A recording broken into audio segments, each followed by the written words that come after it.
When you ask any X-Men fan what their favorite movies are, they're either going to say X2, X-Men United, or Days of Future Past. Both of them are iconic, but the decade in between the two of them shows how much things changed for comic book movies and the MCU's effect on everything. I think X2 is an almost perfect movie, but obviously there are still some issues with it. I think the overall focus on Wolverine is annoying because I'm a Wolverine hater. Of course, that's surprising no one. I do think the movie is ultimately very, very, very, very good. Like 9 out of 10. If the first movie introduces us to the world and sort of sets the table stakes, right? We meet the mutants, we meet Rogue, we meet Magneto, we meet Charles. This movie takes us to the next level by introducing an antagonist that's sort of overarching, right? In William Stryker, and then having the X-Men and the Brotherhood work together. Not really the Brotherhood, it's just Magneto and Mystique. Everyone else is gone. I think the focus on mutant-human relations, I think the focus on the character work, right? The differing relationships between Wolverine and Scott and Jean, and then of course Charles and Eric, and then of course John, Bobby, and Rogue. Like all of these shifting triangles are really interesting, right? Because they're exploring morality, they're exploring tension, they're exploring like doing the right thing, how you choose to do the right thing.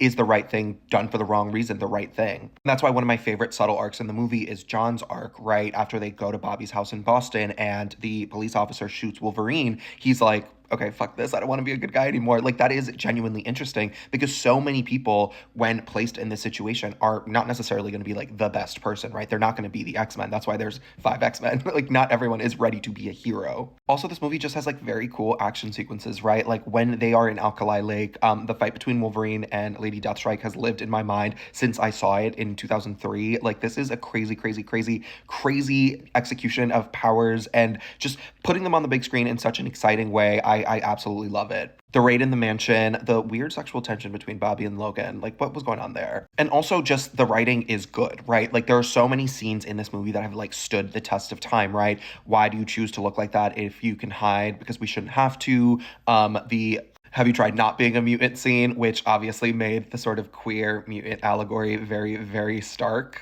I will say, now that I've made 2 of these videos, I do wish that the people of color in these movies got more to do because I'm like, Lady Deathstrike was silent for all of it. Storm barely got anything to do in X2.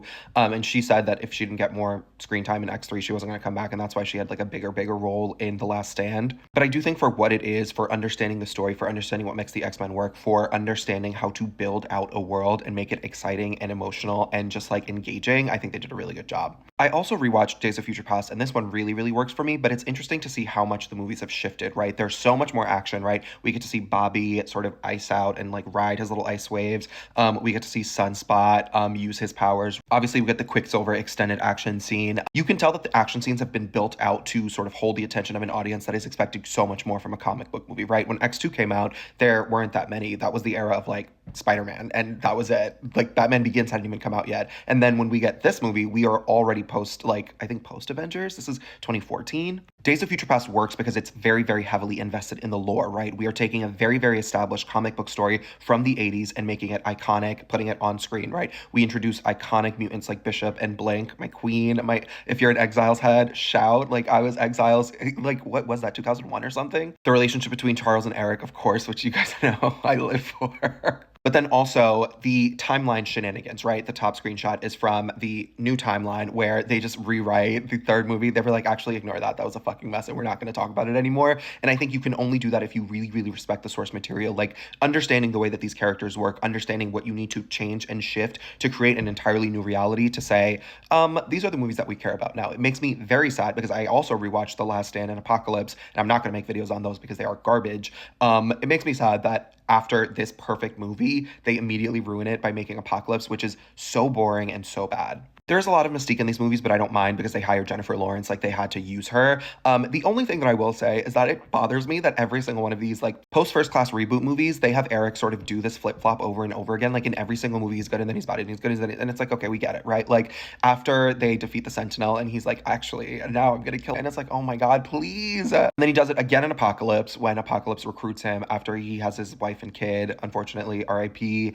And then I'm sure he does it again in Dark Phoenix. It's just like, oh my God, like just pick a side. In my last video, I said that First Class works because it sort of takes this question of who are you before you get the call? And like Charles Xavier is the perfect representation of somebody who wasn't ready and then he was ready. So seeing his arc over all of these movies to become the Professor X that we know and love is very interesting. So this is one of my favorite scenes when he actually talks to himself and he's like, I don't know if I'm ready for this. I don't know if I'm ready to like be a leader and take these kids and like change the world. And old Professor X is like, well, you did it. Like I am proof that you've already done it and you have to get to where I am right? This is the future. And I love that thematic tether where it's like, this is character work where we are showing you the end result. So you have to figure out how to get here yourself. And it's like, you know, you can do it because you've already done it before. And I'm talking a lot about the call in these videos because I'm rewatching Buffy, and so much of Buffy is just like her answering and rebuffing the call. So this is very interesting to me.